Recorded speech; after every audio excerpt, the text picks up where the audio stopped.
Hello students, कक्षा 10 की विज्ञान विषय की ऑनलाइन पाठ्यचर्या में आपका स्वागत है। मैं राजेंद्र शर्मा, सहायक अध्यापक Guru Nanak boys inter college आपके लिए लेकर आया हूं उप विषय जीव जनन कैसे करते हैं के प्रकरण एकल जीवों में जनन की विधि एवं पुष्पी पौधों में लैंगिक जनन। अगले कुछ मिनट तक आप हमसे ऐसे ही जुड़े रहेंगे तो हम इस प्रकरण को अच्छी तरह से समझ पाएंगे कि जीव जंतु अपनी प्रजाति के अस्तित्व को बचाए रखने के लिए जनन करते हैं। जनन यानी संतति कोशिकाओं का निर्माण। संतति कोशिकाओं का निर्माण मतलब डीएनए का एक पीढ़ी से दूसरी पीढ़ी में स्थानांतरण। डीएनए जो कि कक्षा 9 में आप जान चुके हैं एक आनुवंशिक पदार्थ है। जनन की क्रिया के द्वारा यही पदार्थ एक पीढ़ी से दूसरी पीढ़ी में स्थानांतरित होता है। डीएनए का यह स्थानांतरण दो तरह से हो सकता है। एक वह विधि है जिसमें केवल अकेला जनक संतति उत्पन्न करता है, अर्थात इसमें कोई लिंग कोशिका भाग नहीं लेती। जब इसमें कोई लिंग कोशिका भाग नहीं लेती, इस कारण हम इसे अलैंगिक जनन कहते हैं। इस जनन में ज्यादा विभिन्नताएं जीव नहीं प्रदर्शित कर पाते, लेकिन डीएनए स्थानांतरण की एक एडवांस, एक ज्यादा प्रचलित विधि भी है जिसे हम लैंगिक जनन कहते हैं। इसमें दो अलग अलग जनकों के द्वारा लिंग कोशिकाओं का निर्माण होता है। नर जनक के द्वारा नर युग्मक और मादा जनक के द्वारा मादा युग्मक का निर्माण होता है, और फिर ये दोनों युग्मक आपस में संयुक्त होकर युग्मनज का निर्माण करते हैं, और इस युग्मनज से ही नई संतति बनती है। डीएनए का द्विगुणन एक यथार्थ प्रक्रिया नहीं है, इसमें कुछ त्रुटि होनी संभव है। इस त्रुटि के कारण ही एक प्रजाति के जीव अपने आपस में कुछ भिन्नता रखते हैं। यही भिन्नता उन्हें विभिन्न परिस्थितियों में अनुकूलित रख पाती है। आइए प्रारंभ करते हैं आज का पहला टॉपिक, एकल जीवों में प्रजनन की विधि। प्रजनन जनन की चर्चा के पश्चात हम जान चुके हैं कि जीवों में जनन की कौन सी विधि अपनाई जाएगी वो उनके शारीरिक अभिकल्प पर निर्भर करती है। सबसे पहले हम आज जो अध्ययन करने वाले हैं इसके अंतर्गत वो आएगा विखंडन, खंडन, पुनरुद्भवन, मुकुलन, कायिक प्रवर्धन, उत्तक संवर्धन, बीजाणु समासन। ये वो विधियां हैं जो एकल जीवों के द्वारा संपन्न की जाती हैं। उसके उपरांत पुष्पी पौधों में लैंगिक जनन की विधि में हम अध्ययन करेंगे पुष्प की संरचना, परागन क्रिया, निषेचन क्रिया, बीज का निर्माण, बीज का अंकुरन, और अंत में आपको परखने के लिए कुछ गृह कार्य। इस परिचर्चा में जनन के बारे में जानने से आप समझ चुके हैं कि जनन की कोई भी विधि जीव अपनाता है वो उसके शारीरिक संरचना के अभिकल्प पर निर्भर करती है। आइए प्रारंभ करते हैं एकल जीवों में जनन की विधि। इनमें सबसे पहले हम आते हैं विखंडन। एक कोशिकीय जीवों में कोशिका विभाजन अथवा विखंडन द्वारा नए जीवों की उत्पत्ति होती है।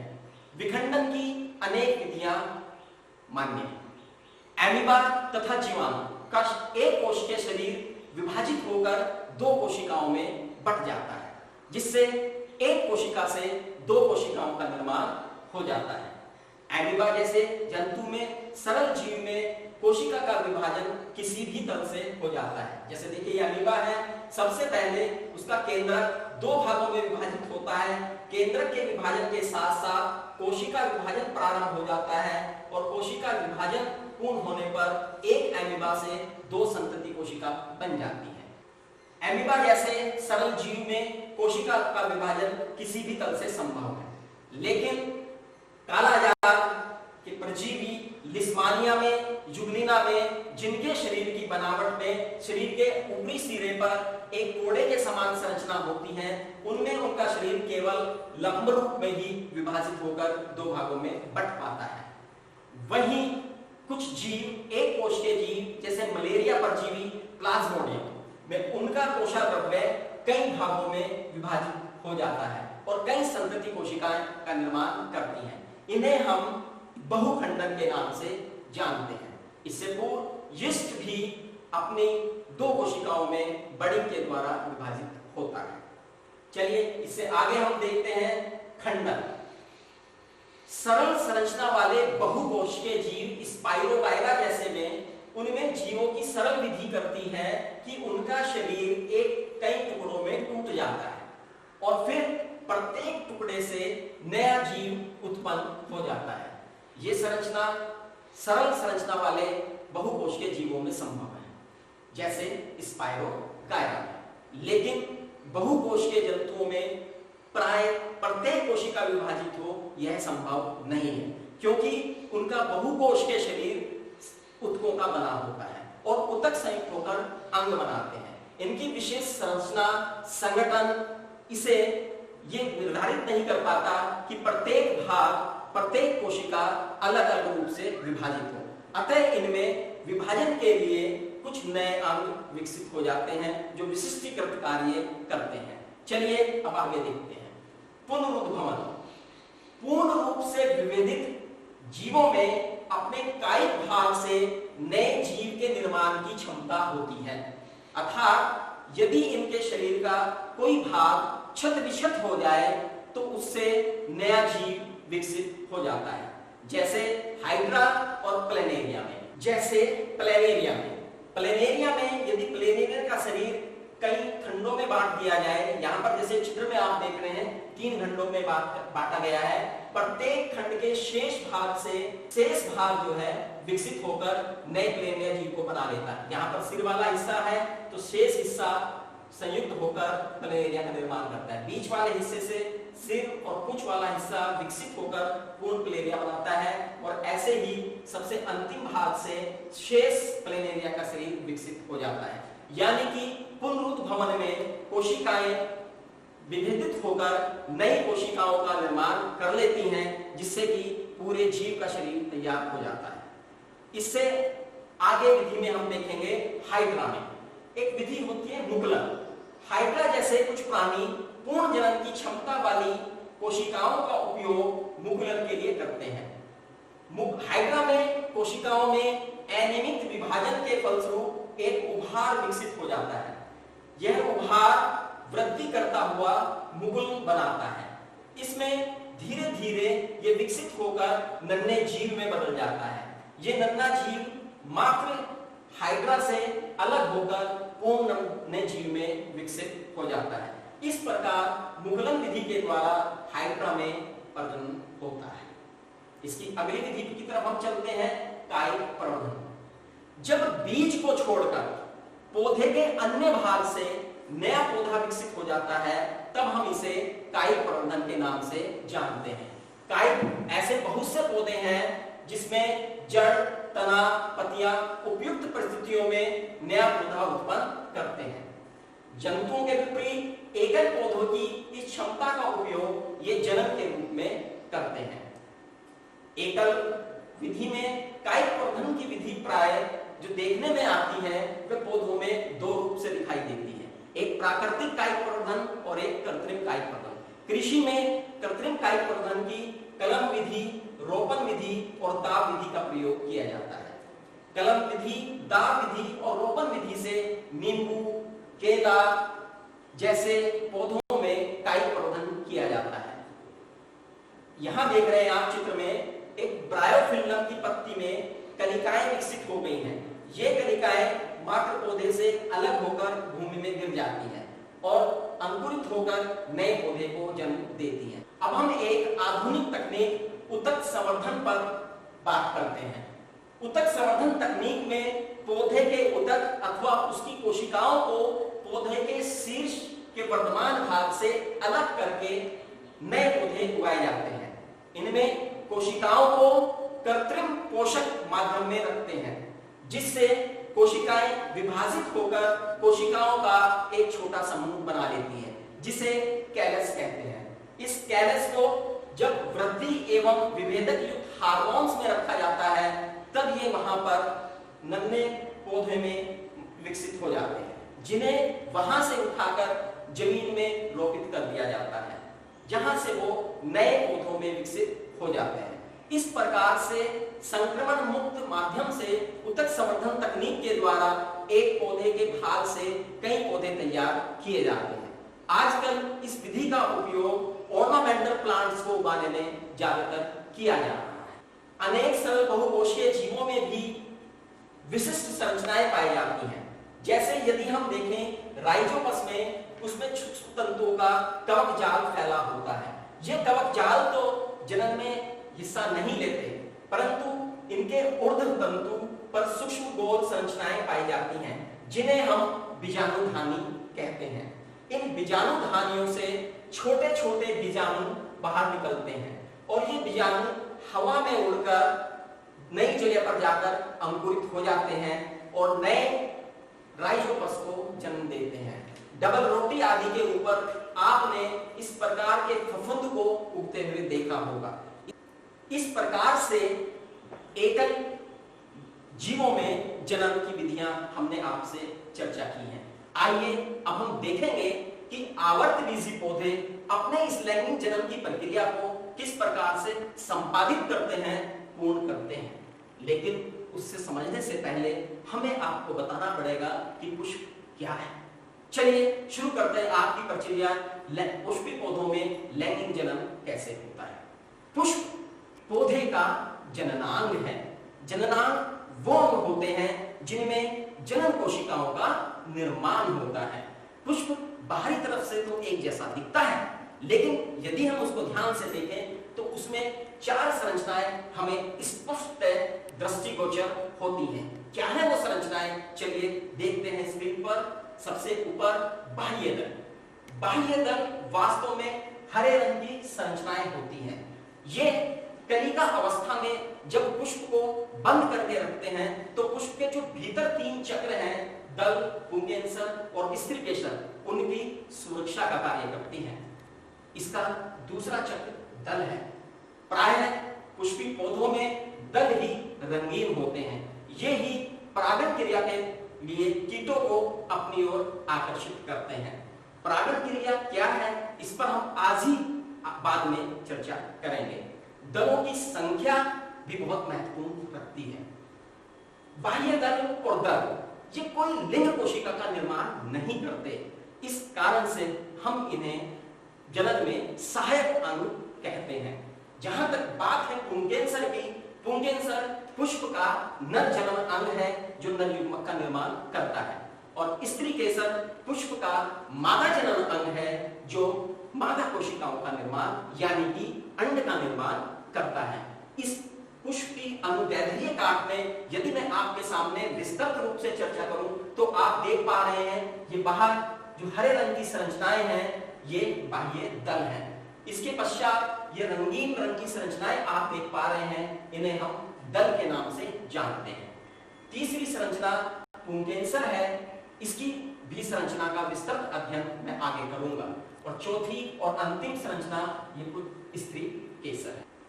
अब जिन पुष्पों में पुंकेसर या स्त्रीकेसर में से केवल एक ही जननांग उपस्थित होता है उसे हम एक लिंगी पुष्प कहते हैं। इस सृष्टि में ऐसे बहुत से पुष्प हैं जो एक लिंग के साथ उत्पन्न हुए हैं। कुछ उदाहरण मैं आपके साथ साझा करता हूं, जैसे पपीता, लौकी, तोरी, कद्दू, ये सब एक लिंगी पुष्पों के उदाहरण हैं। लेकिन वो पुष्प जिनमें पुंकेसर और स्त्रीकेसर दोनों जननांग उपस्थित होते हैं उन्हें हम उभयलिंगी पुष्प कहते हैं। उभयलिंगी पुष्प की भी अपनी एक विशेषता है। जैसे यदि मैं इसके उदाहरण करूं तो गुड़हल, सरसों, मटर आदि ऐसे पुष्प हैं जिनमें पुंकेसर और स्त्रीकेसर दोनों उपस्थित होते हैं। चलिए अब हम बात करते हैं इन पुष्पी पौधों की जो जननांग संरचनाएं हैं वो आपस में कैसी हैं। सबसे पहले हम बात करेंगे नर संरचना की, यानी जिन्हें हम पुंकेसर कहते हैं। यदि हम पुंकेसर को ध्यान से देखें तो पुंकेसर वास्तव में एक तंतु के समान दिखने वाली संरचनाएं हमें पुष्प में दिख जाएंगी। अगर हम उसकी बात करें तो इसमें मुझे 3 भाग दिखाई देते हैं। सबसे ऊपर धागे के समान एक संरचना जिसे मैं पुतंतु कहता हूं। उसके पश्चात एक लोब युक्त फूली हुई संरचना जिसे हम परागकोश कहते हैं। पुंतंतु और परागकोश को आपस में जोड़ने का जो कार्य करते हैं वो योजी करते हैं। परागकोश के भीतर पराग कणों का निर्माण होता है। इन पराग कणों में ही नर युग्मक बनते हैं। चलिए दूसरा मैं करता हूं इसके मादा जननांग की बात। इसका मादा जननांग है स्त्री केसर। स्त्री केसर वास्तव में पुष्प को अगर आप विच्छेदित करेंगे तो अगर आप उसके बाह्य दल को और पुंकेसर को हटा देंगे तो शेष भाग बचेगा वो व्रत के साथ वास्तव में स्त्री केसर ही होगा। स्त्री केसर की नीचे की जो फूले हुए भाग है उसे हम अंडाशय कहते हैं। अंडाशय के ऊपर एक लंबी संरचना नलीनुमा संरचना होती है जिसे मैं वर्तिका के नाम से जानता हूं। उसके पश्चात ऊपर एक और फैली हुई संरचना होती है जिसे हम वर्तिकाग्र कहते हैं। वर्तिकाग्र चिपचिपा होता है। इसके चिपचिपे होने का एक विशेष कारण है क्योंकि परागन क्रिया में परागकण इस पर आकर चिपकते हैं। नाम आया है परागन क्रिया का। अब बात करते हैं कि भाई पुंकेसर के अंदर नर जनन कोशिका का निर्माण हो गया, अंडाशय के अंदर मादा जनन कोशिका का निर्माण हो गया, पर इनका मिलन कैसे हो, ये दोनों आपस में संयुग्मित कैसे हो, इसके लिए पेड़ पौधों ने एक क्रिया निकाली है जिसे हम कहते हैं परागन क्रिया। परागन क्रिया में एक पुष्प के परागकण उसी जाति के दूसरे पुष्प के स्त्री केसर पर पहुंचते हैं, लेकिन ये पहुंचने की प्रक्रिया भी फिर दो भागों में बट के रह जाती है। अगर एक पुष्प के परागकण उसी पुष्प के वर्तिकाग्र पर पहुंच जाए, यानी स्वयं ही वह उन परागकणों को अपने स्त्री केसर तक पहुंचा देता है, इसे हम स्वपरागन कहते हैं। इसके अलावा एक दूसरी भी क्रिया होती है। यदि एक पुष्प के परागकण उसी जाति के दूसरे पुष्प, वो दूसरा पुष्प उसी पौधे का भी हो सकता है, अन्य पौधे का भी हो सकता है, तक पहुंचते हैं तो इस प्रक्रिया को हम परपरागन के नाम से जानते हैं। अर्थात नर कोशिकाएं मादा भाग तक पहुंचने के लिए परागन क्रिया का सहारा लेते हैं, लेकिन परागन तो चलायमान नहीं होते, फिर वो कैसे एक पौधे से दूसरे पौधे पर या एक पुष्प से दूसरे पुष्प तक पहुंचते हैं। उसके लिए वो कुछ एजेंसी का सहारा लेते हैं, कुछ साधनों का सहारा लेते हैं। वो साधन वायु हो सकता है। जो साधन वायु होता है तब हम उसे वायु परागन के नाम से जानते हैं। बहुत से पौधों में वायु द्वारा ही परागन होता है, बस फर्क इतना है उन्हें परागकणों को अधिक मात्रा में बनाना पड़ता है। अगर ये साधन जल हो तब हम उसे जल परागित पुष्प कहते हैं। जल में उगने वाले पौधों में प्राय ये क्रिया जल के द्वारा ही संपन्न होती है, जैसे वेलसनेरिया में। तीसरा है जब ये क्रिया कीटों के द्वारा हो जाए। आप देखते हैं कि पुष्पों पर कीटे भ्रमित करते रहते हैं, तब हम इस क्रिया को कीट परागन कहते हैं। जब कीट एक पुष्प पर बैठते हैं तो उसके परागकण उनके पंखों पर, उनके पैरों पर चिपक जाते हैं। यही कीट दूसरे पुष्प पर उतर जाता है तो वहां से ये परागकण उनके वर्तिकाग्र पर चढ़ जाते हैं और परागन क्रिया संपन्न हो जाती है। अब आपके लिए एक प्रश्न। आपने भुट्टे तो खाए होंगे। भुट्टा यानी मक्का, मक्का यानी मेज। हाँ, मेज में आपने देखा होगा कुछ बालनुमा संरचनाएं उससे बाहर निकली रहती हैं। आपको बताना है इस संरचना का नाम क्या है, और दूसरा ये भी आपको फाइंड आउट करना है कि संरचनाएं बाहर क्यों निकली हुई है। सोचिए, मनन कीजिए और इस बात का उत्तर अपनी उत्तर पुस्तिका में लिखिए।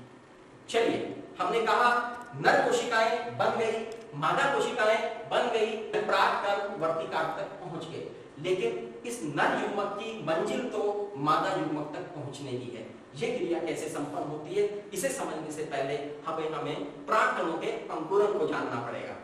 जैसे ही परागकण वर्तिकाग्र पर पहुंचते हैं तो वो अंकुरन करना प्रारंभ कर देते हैं। उनकी भीतरी भित्ति से एक नलीनुमा संरचना बाहर निकलती है जिसे पराग नलिका कहते हैं। इस पराग नलिका के साथ साथ दोनों नर युग्मक भी इस पराग नलिका के भीतर आ जाते हैं। ये पराग नलिका लंबाई में बढ़ती चली जाती है और अंड द्वार के द्वारा बीजांड के द्वार तक पहुंच जाती है। यहां पहुंचकर पराग नलिका बीजांड की भित्ति को गला देती है और दोनों नर युग्मक को बीजांड के अंदर मुक्त कर देती है। अब बीजांड के भीतर है दो नर युग्मक, अंड कोशिका और द्वितीयक केंद्र। अब इससे आगे की प्रक्रिया कैसे संपन्न होती है, इसे समझने के लिए हमें लैंगिक जनन की निषेचन प्रक्रिया को जानना होगा। इनमें से एक नर युग्मक अन्य कोशिका के साथ चित्र संयुक्त होता है और युग्मनज का निर्माण करता है। वास्तव में यही वास्तविक निषेचन है, यही युग्मनज आगे चलकर भ्रूण का निर्माण करता है। अब एक नर युग्मक से काम हो गया, निषेचन क्रिया संपन्न हो गई, लेकिन यहां दिक्कत ये आई कि हमारे पास एक दूसरा नर युग्मक भी है। इसका क्या होगा? क्या ये समाप्त हो जाता है? क्या ये नष्ट हो जाता है? क्या ये बेकार में बनता है? तो इसका उत्तर है नहीं। ये दूसरा नर युग्मक बीजांड के भीतर उपस्थित द्वितीयक केंद्र के साथ संयुक्त होता है और संयुक्त होकर भ्रूणपोष कोशिका का निर्माण करता है। ये भ्रूणपोष कोशिका आगे चलकर भ्रूणपोष का निर्माण करती है। आप जानते हैं, जैसा कि इसका नाम है भ्रूणपोष अर्थात भ्रूण का पोषण करने वाली संरचना। अब इस तरह से यहां पर चूंकि निषेचन क्रिया दो बार संपन्न हुई है, एक बार वास्तविक निषेचन है और दूसरी बार त्रिक संलयन है, इस कारण से इस निषेचन क्रिया को आवर्तबीजी पौधों में दोहरे निषेचन के नाम से जानते हैं और ये केवल और केवल आवर्तबीजी पौधों में ही होती है। निषेचन क्रिया के बाद अब आगे क्या, इसे जानना है तो आना पड़ेगा हमें बीजांड की तरफ। जैसे ही युग्मनज बनता है, युग्मनज में उसके पश्चात अनेक विभाजन होते हैं। अनेक विभाजन के फलस्वरूप बीजांड में भ्रूण विकसित होने लगता है। इसी के साथ साथ बीजांड की जो भित्ति है वो कठोर हो जाती है और कठोर होकर पूरा का पूरा संरचना एक बीज में परिवर्तित हो जाती है। बीज का अर्थ ये हुआ कि एक भ्रूण को रखने वाली संरचना जिसके अंदर एक नवोद्भिद पौधा संरक्षित है।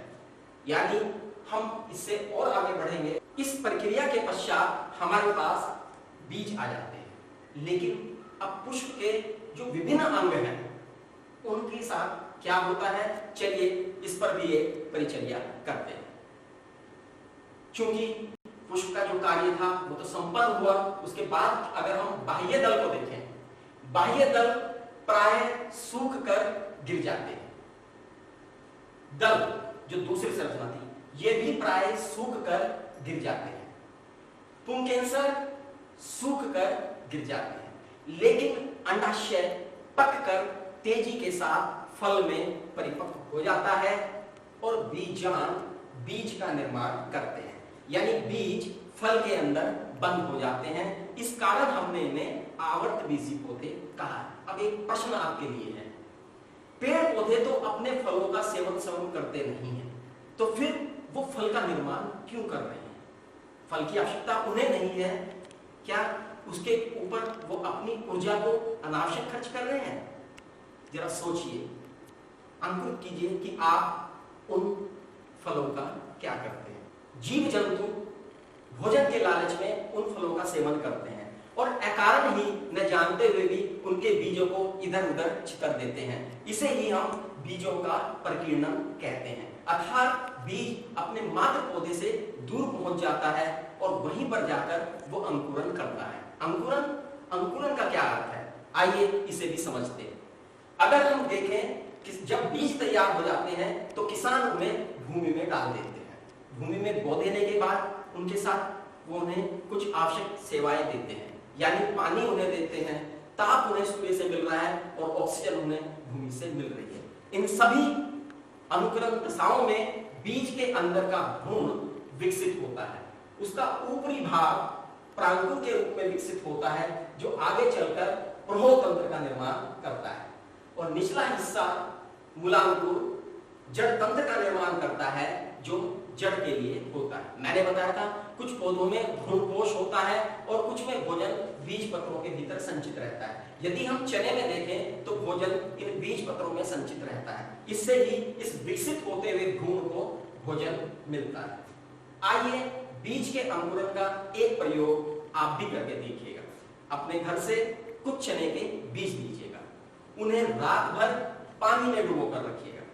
सुबह जो एक्स्ट्रा पानी है उसे उससे अलग कर दीजिएगा और अब उन्हें एक गीले कपड़े में लपेटकर एक दिन के लिए रख दीजिएगा। अगले दिन आप उसके चने के बीज के छीलक को उतारिएगा और उनके बीज पत्र को खोलिएगा। क्या आपको वो संरचना इस चित्र की संरचना के अनुसार दिखाई देती है? मिलान कीजिएगा इस चित्र से उसका, और उसके भावी जो संरचनाएं दिखाई दे रही हैं उनके नाम आप स्वयं अंकित कीजिएगा। इससे आगे की घटना में हम देखते हैं, बीज जब भूमि के अंदर होता है, अंकुरन की स्थिति में सबसे पहले उसका मूलांकुर बाहर आता है। यह मूलांकुर विकसित होकर मूल तंत्र का निर्माण करता है। फिर इसका प्रांकुर बाहर आता है, प्रांकुर भी विकसित होकर प्रभोतंत्र में बदलता है, और धीरे धीरे विकसित होकर ये एक पूर्ण पौधे में विकसित हो जाता है। इस पूर्ण पौधे पर फिर फूल लगते हैं, फूलों पर फिर बीज बनते हैं, और एक बीज से उत्पन्न हुए पौधे में अनेकों बीज उत्पन्न हो जाते हैं, और उन अनेकों बीजों से अनेक उस प्रजाति के पौधे उत्पन्न होते हैं। अर्थात पौधा अपनी लैंगिक जनन की जो प्रक्रिया है उसे संपूर्णता की ओर पहुंचता है, उसे पूर्णता करता है। तो आपने देखा कि किस प्रकार से पुष्पी पौधे अपनी लैंगिक प्रकरण की प्रक्रिया को पूर्ण करते हैं। आइए इसे एक बार और समझते हैं, हमने आज क्या सीखा। तो स्टूडेंट्स, हमने आज सीखा एकल जीवों में जनन कैसे होता है। उसमें हमने जाना विखंडन विधि के द्वारा किस प्रकार से एक कोश के जीवों में जनन होता है। हमने ये भी पढ़ा कि सरल कोश के जीवों में खंडन विधि के द्वारा किस प्रकार से अपनी संख्या को वो बढ़ाते हैं। हमने देखा कि विशेष कोशिकाओं के द्वारा पुनरुद्भवन की क्रिया कैसे उनके द्वारा संपादित होती है। इसी के अंतर्गत हमने जाना और बहुत से पौधों में एकल जीव के द्वारा ही कायिक प्रवर्धन की कौन कौन सी विधियों के द्वारा वो अपना संख्या बढ़ाते हैं। अंत में आधुनिक तकनीक उत्तक संवर्धन के बारे में हमने जाना, और सरल कोश के शरीर में ही विशेष प्रकार की कोशिकाएं बीजाणु समासंग के द्वारा भी प्रजनन की विधि को हमने देखा। हमने सीखा कि पुष्प की संरचना कैसी होती है। पुष्प के विभिन्न भागों को हमने जाना, उसमें हमने पुंकेसर और स्त्री केसर की संरचना का अध्ययन किया।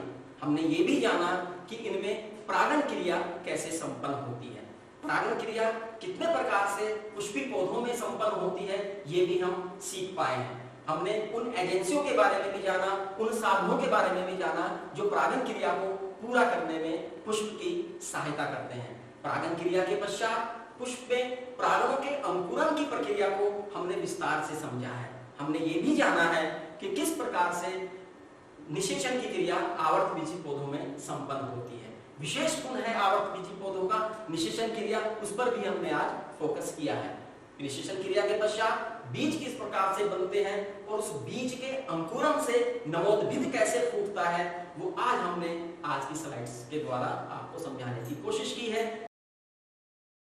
आपने आज दो क्रियाएं देखी थी, एक परागण क्रिया, एक निषेचन क्रिया। तो आपके दिमाग से, आपके विचार से उनमें क्या भिन्नता आप समझ पाए हैं, पकड़ पाए हैं, अपने शब्दों में इस प्रश्न का आपको जवाब देना है। इसी के साथ आपको बताना है किन्हीं दो अपूर्ण पुष्पों के नाम बताइएगा कि दो अपूर्ण पुष्प कौन से हैं। और आपके diagram skill, biology diagram skill का विषय है, स्किल को चेक करते हुए आप किसी भी पुष्प की अनुदैर्ध्य काट का नामांकित चित्र अपनी उत्तर पुस्तिका में बना के रखिएगा। आज का हमारा पठन पाठन यहीं तक है।